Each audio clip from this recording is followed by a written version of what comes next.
Hi friends అందరికీ ఈరోజు morning నేను దోసకాయ పప్పు చేశాను. చాలా టేస్టీగా ఉంటుంది. ఎవరైనా ఫస్ట్ టైం నా ఛానల్ చూస్తే సబ్స్క్రైబ్ చేయండి, లైక్ చేయండి, షేర్ చేయండి. విజయవాడ ఫేమస్ దోసకాయ పప్పు చేశాను. ఎలా ఉంటుందేమో అనుకున్నాను, కానీ అన్నంలో వేసుకొని తింటే చాలా బాగుంది. ఎలా చేశానో ఈ వీడియోలో ఉంటుంది, చూడండి. చూసి మీరు కూడా ట్రై చేయండి, చాలా బాగుంటుంది. నాకు పెళ్ళైన కొత్తలో మా అత్తగారు చేసేవాళ్ళు. ఏంటి వీళ్ళు ఈ కూరలు తింటున్నారు అనుకునేదాన్ని. హాయ్ ఫ్రెండ్స్ అందరికీ, ఈరోజు దోసకాయ పప్పు చేయాలనుకుంటున్నాను. దోసకాయ పప్పు కోసం అన్నీ రెడీ సిద్ధం చేసుకున్నాను.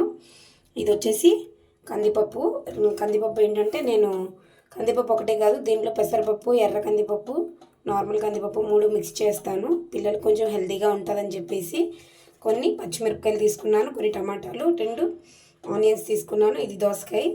ఈ దోసకాయ ఏంటంటే విజయవాడలో ఫస్ట్ టైం నేను విజయవాడలో చూసేటప్పుడు ఏంటి వీళ్ళు తింటున్నారు అనుకునేదాన్ని. మేము చిన్నప్పుడు దీనిలో షుగర్ వేసుకుని తినేవాళ్ళం. విజయవాడలో మా అత్తగారింట్లో దోసకాయ పచ్చడి, దోసకాయ పప్పు అన్నీ చేసేవాళ్ళు. విజయవాడలో ఈ దోసకాయలు రౌండ్గా ఉంటాయి, కానీ ఇక్కడ బెంగళూరులో ఏంటంటే ఈ దోసకాయలు ఇలా ఉన్నాయి. నేను బెంగళూరు వచ్చి 3-4 ఇయర్స్ అవుతుంది, కానీ దోసకాయ ఎప్పుడు తీసుకురాలేదు. ఎందుకంటే రౌండ్గా లేదు, ఇలా ఉంది, టేస్ట్ ఎలా ఉంటుందో ఏంటో అని చెప్పేసి తీసుకురాలేదు.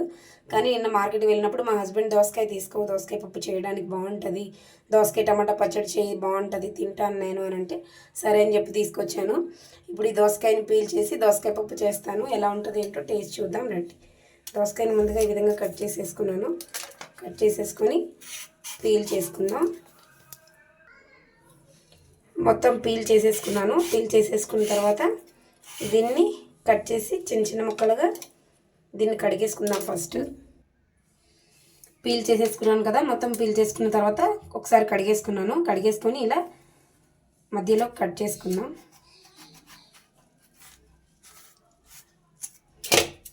చూసారా, మధ్యలో కట్ చేసిన తర్వాత ఈ విధంగా ఉంది. మేము చిన్నప్పుడు ఊర్లో ఎవరైనా దోసకాయ ఇచ్చారంటే దానిలో పంచదార వేసుకొని ఎక్కువగా తినేవాళ్ళం. పంచదార వేసుకోవడం కోసం కూడా గొడవలు. నేను పంచదార వేసుకుంటాను, నేను ఉప్పు వేసుకుంటానని చెప్పేసి. ఇప్పుడు ఇది ఫస్ట్ టైం ట్రై చేస్తున్నాను కాబట్టి ఒక ముక్కతోనే ట్రై చేద్దాం, ఇంకో ముక్క తీసేస్తాను. ఇప్పుడు దోసకాయని చిన్న చిన్న ముక్కలుగా కట్ చేసుకుందాం.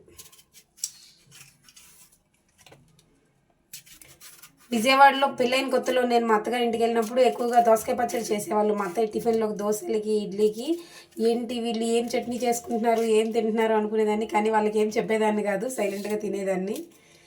తర్వాత ఇప్పుడు నాకు దోసకాయ అంటే హ్యాబిట్ అయింది. మా హస్బెండ్ ఎక్కువగా తింటారు. మా అమ్మ చేసేది, మా అమ్మ చేసినట్టు చెయ్యి అని చెప్పి అంటారు. దానికోసం అని చెప్పేసి దోసకాయ తీసుకొచ్చాను. దోసకాయలు మా సైడ్ లైట్ ఎల్లో కలర్లో ఉంటాయి విజయవాడలో, కానీ ఇక్కడ వైట్ కలర్లో ఉన్నాయి. చూడాలి ఈరోజు మరి పప్పు ఎలా ఉంటుందో ఏంటో టేస్ట్.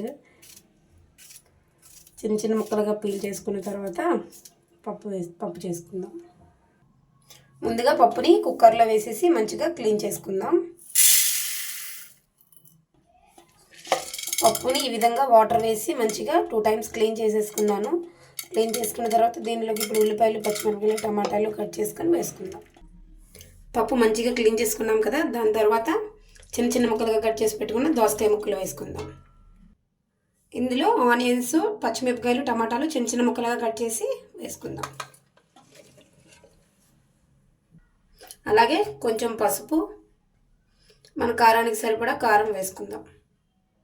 పప్పులో వాటర్ ఒకవేళ ఎక్కువ వేస్తే పప్పు పొంగిపోకుండా ఉండడం కోసం కొంచెం ఆయిల్ వేసుకుందాం. ఇప్పుడు దీనిలో వాటర్ వేసుకొని మూత పెట్టేసుకుందాం. నీళ్ళు పోసుకున్న తర్వాత కుక్కర్ మూత పెట్టి 4-5 విజిల్స్ రానిద్దాం. పప్పు అప్పుడు మంచిగా ఉడికిపోతుంది. ఇప్పుడు కుక్కర్ మూత పెట్టేసి గ్యాస్ ఆన్ చేసుకుందాం. పప్పులో వేసుకోవడం కోసం చిన్న నిమ్మకాయ సైజ్ అంత చింతపండుని తీసుకొని కొన్ని నీళ్ళు పోసి నానబెట్టుకున్నాను.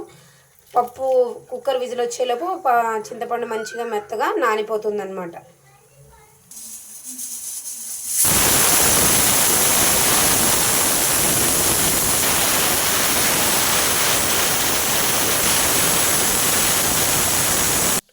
ఫోర్ విజిల్స్ వచ్చిన తర్వాత ఇప్పుడు కుక్కర్ మూత ఓపెన్ చేసి చూద్దాం పప్పు ఎలా ఉడికిందో.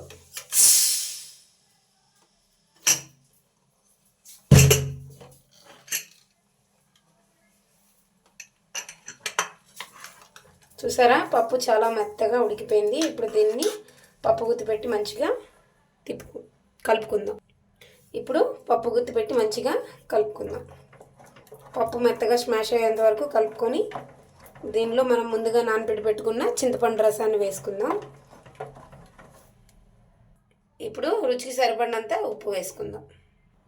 ఉప్పు వేసుకున్న తర్వాత మంచిగా పప్పు గుత్తి పెట్టి కలుపుకుందాం.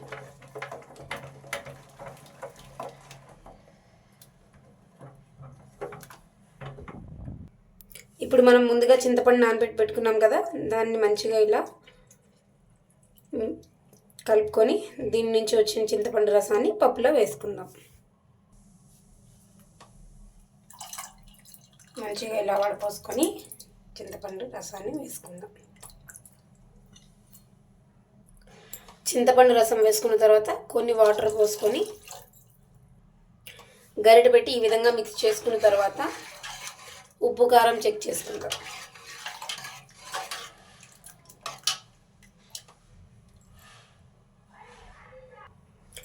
కారం సరిపోయింది, కానీ ఇప్పుడు ఉప్పు సరిపోలేదు, కొంచెం ఉప్పు వేసుకుందాం.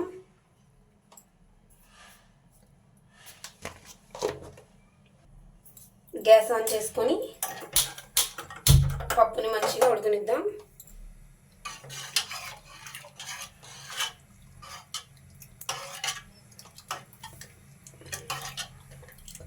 పప్పు ఉడికేలోపు మనం తాలింపు కోసం రెడీ చేసుకుందాం. తాలింపు వేయడం కోసం ఇప్పుడు కడాయి పెట్టుకున్నాను. కడాయి హీట్ అవుతుంది. దానిలో ముందుగా ఆయిల్ వేసుకుందాం.